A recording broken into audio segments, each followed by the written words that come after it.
8:03. Eury Cabral. Gracias al Dios Todopoderoso, Jesús mi Señor y mi Salvador. Como dice Proverbios 20:29, a propósito del día de la vejez hoy. La gloria de los jóvenes es su fuerza y la hermosura de los ancianos es su vejez. Bien. Qué bonito, ¿eh? Si el joven supiera y el viejo pudiera. Hubiera una buena combinación. Así es. Miren, a propósito del presupuesto y de una preocupación, incluso cuando estuvimos en Nueva York discutimos un poquito sobre eso, de la estimación del dólar para el presupuesto de 2015. Nosotros decíamos que siempre la estimación que se hace del dólar es 2 o 3 o 200 o 300 puntos, siempre por encima de lo que va a estar. Y ayer el gobernador del Banco Central precisamente daba esa declaración al preguntársele sobre esto. Él dice que es muy difícil, está planificado a 46, pero es muy difícil que llegue a eso porque siempre se hace una estimación muy por encima, el promedio se establece muy por encima, pero que realmente nunca alcanza. Y ese ha sido lo que se pone como promedio. Siempre ha sido así, incluso el presupuesto de este año, la estimación era 45 y no llegó a 45, está 43.80. Lo mismo si para el año 2015 es 46, quedará alrededor de 44, como un poco más, que es como hasta ahora ha estado siendo controlado el dólar, porque nunca un dólar se va a quedar estático. Eso es muy difícil. ¿Por qué? Porque aunque nuestra economía tiene referencia monetaria del dólar, no es una economía totalmente dolarizada en ese aspecto, donde tendría que ser referencia directa, sino que es en referencia a lo que es nuestra relación comercial, en referencia a lo que es nuestro intercambio y la fortaleza de nuestra moneda. Depende de muchos elementos. Lo importante es que hasta ahora ha habido un control de la tasa de cambio, no ha habido un disparo desproporcional, sino que cada vez que hay alguna situación especial hay suficientes reservas en el Banco Central para cualquier contingencia. Y siempre he planteado eso: el dólar se puede disparar y no tener control si no hubiese reservas del Banco Central para actuar de manera inmediata y operar cualquier situación de especulación o de lo que fuese, porque hasta ahora la economía va, como decía también el gobernador del Banco Central, caminando a toda máquina y controlada. Es decir, hemos tenido un proceso de crecimiento más o menos estable, más o menos parecido al de América Latina y siempre un poquito por encima de lo que establecen los organismos internacionales, y la economía hasta ahora no se ha refrenado ni ha sido estancada, sino que también continúa un proceso de crecimiento interesante. Este presupuesto, lógicamente, refleja lo que es la realidad de la economía, lo que es la realidad de nuestra situación, sobre todo por el elemento de lo que tiene que ser el pago de la deuda externa, lo que es la alta cantidad de empleados que hay, es decir, el gasto que hay del gobierno, y sobre todo porque la estimación de ingresos del gobierno todavía, relativamente en términos de presión tributaria, es bajita. Debería ser un poquito más, pero evidentemente que hay que resolver una serie de cosas, y para eso está planteado el pacto fiscal. El gobierno, de manera correcta desde mi punto de vista, ha tratado de mantener un déficit fiscal que no sea muy elevado. El año pasado, para este año de 2007, para el próximo está planteado en un 2.7, fue el año pasado, para este está planteado un 2.4%, porque la tendencia es que cada vez sea más equilibrado el presupuesto. Pero tiene una realidad muy difícil. ¿Cuál es? Un pago muy alto de los intereses de la deuda. Es decir, este año vamos a pagar, la meta debe ser, según la Estrategia Nacional de Desarrollo, que la presión tributaria en República Dominicana esté alrededor de un 16%, 16-17%. Estamos en 14%. Ya ahí empieza el déficit.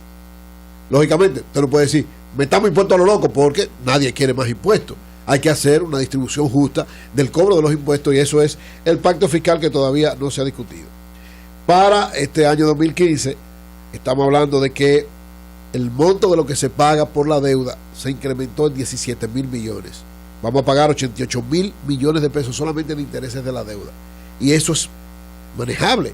Claro, ¿cuál es la tendencia? La tendencia del gobierno debe ser bajar más esa deuda, que los intereses sean menos, que se pague una parte del capital, y que cada día vaya eso, quitándole presión a la economía dominicana, y por lo pronto también resolviendo un poquito algo de lo que tiene que ver con el presupuesto. Pero hasta ahora es una realidad que no podemos soslayarla, porque peor es que caigamos en default, porque si caemos en default se cae la inversión extranjera y se cae la economía.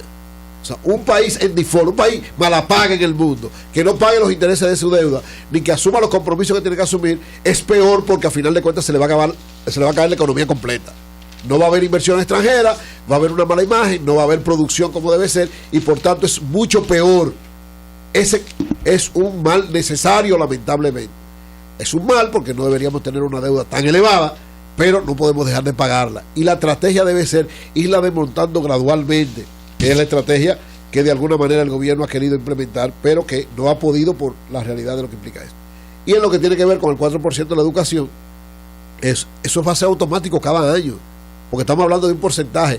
4% de la educación implica que cada vez que el presupuesto se incremente, el PIB se incrementa lo que hay que darle a educación. Lo que tiene que ser cada vez mejor manejado esto, mejor distribuido esto, que tenga más impacto social, aunque de hecho dedicarlo a educación ya es un impacto social. El dedicar a usted, y es la tendencia que ha dado en todos los países del mundo. Siempre hemos dicho que los países BRIC, que son los que ahora mismo manejan más del 50% del Producto Bruto Interno Mundial, su gran soporte ha sido la educación. Y su gran aporte en todos los presupuestos de ellos es la educación. O sea, Brasil, Rusia, India, Chile, China y Sudáfrica tienen como soporte fundamental de la mayor parte de sus recursos la educación. Entonces, eso no debe verse como una limitación, yo lo veo como algo positivo, que cada vez más podamos dedicarle a la educación. Ahora, lo que sí es correcto es la preocupación que hay de tantas leyes, porque si usted se lleva de todas esas leyes que dicen lo que hay que darle porcentaje, el presupuesto no da ni la mitad. Entonces hay que hacer una reconstrucción de eso, en función de la realidad que vive la economía dominicana, porque incluso muchas de esas leyes ya no se corresponden con la realidad económica y social que vive el país, porque muchas de esas leyes fueron realizadas en un momento donde el modelo de desarrollo era otro. Entonces esa misma ley hay que adecuarla al nuevo modelo de desarrollo que tiene la República Dominicana. Caso concreto o caso específico, ese de la educación. Usted no puede plantear que se le baje bajo ninguna circunstancia. Hay otros elementos que sí usted puede plantear que se reajusten. Por ejemplo, los incentivos fiscales, las exenciones tributarias. Siempre se ha dicho que hay que hacer un estudio. Nadie sabe a ciencia cierta cuáles son las grandes exenciones tributarias que hay en la República Dominicana, porque muchas se manejan de una manera que a veces uno ni le entiende, propiamente dicho. En este seminario, donde ha habido tantas críticas al nuevo presupuesto, quienes los organizan dicen que, por ejemplo, hay exenciones tributarias alrededor de 30.000 millones de pesos. Yo esa cifra no la había manejado en esa magnitud, pensé que era menos, pero si estamos hablando de 30.000 millones de pesos, yo creo que ese es un elemento que debe ser revaluado, debe ser visto con otra realidad, para ver si esas reales exenciones fiscales van a proyectos reales que lleven al desarrollo y sobre todo a la inclusión de personas y a enfrentar los niveles de pobreza y de indigencia en el país. Ese es un elemento que debe ser discutido, pero debe ser discutido y yo creo que el pacto fiscal no va a traer a eso, porque ciertamente el gobierno debe tener más ingresos. El Estado dominicano tiene que propiciar una equidad en términos del problema tributario para aumentar más sus ingresos, pero para también poder llevarle a más gente mayores posibilidades de ser incluidas, de ser beneficiadas desde el punto de vista social. Pero al mismo tiempo debemos ver cómo nosotros, gente que está todavía fuera del pago de impuestos, puede ser incluido. No es solamente incrementando, es tratando de incluir a mucha gente que está fuera de los niveles impositivos. Entonces yo creo que en ese aspecto... A propósito de que hoy comienza el proceso para la renovación de la placa, para lo del marbete, que se queda con una tarifa única de 1.200 o 2.200. Creo que es correcto, Pero muchos comentan que en el presupuesto del 2015 está contemplado esa medida que echó para atrás el Poder Ejecutivo de cobrar el 1% del valor del vehículo. Que es parte de la ley, de la reforma que se aprobó. El año pasado no se llevó efecto, sobre todo porque el presidente, mucha gente fueron a hablar sobre eso, claro. Porque además sería un abuso. Si lo hacen ahora también es un abuso. De ser así y de ser aprobado así en el Congreso, tenemos que prepararnos, la mayoría, para pagar que 40, 50 mil pesos para... Impuesto Interno ya empezó a cobrarla. Y empezó a cobrarla, o empieza a cobrarse desde hoy. No, pero la tarifa única. La única. 1.200 si el vehículo es antes del 2009 y 2.200 si es. Yo pienso la preocupación es si para el 2015 vamos a tener que pagar el 1% del valor del vehículo o seguirá la tarifa única. Yo creo que ahí los senadores tienen que ser coherentes y conscientes. Si se va a discutir un pacto fiscal, eso debe ir al pacto fiscal. Porque eso es parte de la redistribución clara que hay que hacer. O sea, tú ahora mismo, si tú estás diciendo que ayudas a la pequeña, mediana y microempresa, que fue lo que nosotros le planteamos incluso de manera personal al presidente Danilo Medina, si tú le metes a una empresa ahora que tiene 3 vehículos, la placa, como dice ese proyecto, lo quiebra de una vez. Porque va por ejemplo, 3 vehículos, supongamos que sea del 2009 para acá, está pagando 8.000 pesos. va a pagar solamente por uno alrededor de 30 o 40 mil pesos. Eso es un abuso.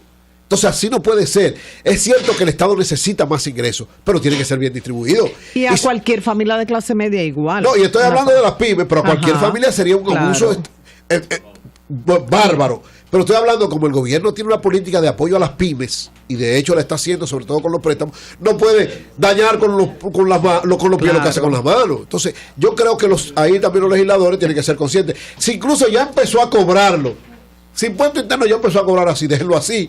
Y discutamos en el pacto fiscal, que yo creo que se va a discutir pronto. Lo que se está evaluando para el 2015. Claro porque hay otras opciones. Incluso se lo planteábamos al presidente. Para las placas hay otras opciones.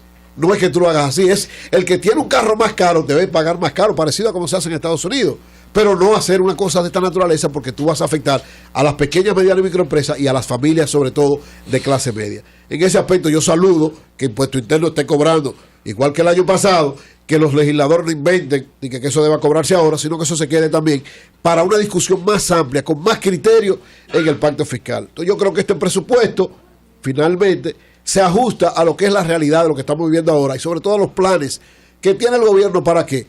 Para cumplir con las metas fundamentales, para cumplir con el 4% de la educación, para no fallar en el pago de la deuda porque caeríamos en default y sería mucho peor para el país, y segundo, para no provocar un desempleo más grande o una situación social más grande si bajan el gasto del gobierno haciendo una reducción de los empleos. O sea, yo creo que está trabajando coherentemente, correctamente, de acuerdo a como las circunstancias se lo permiten.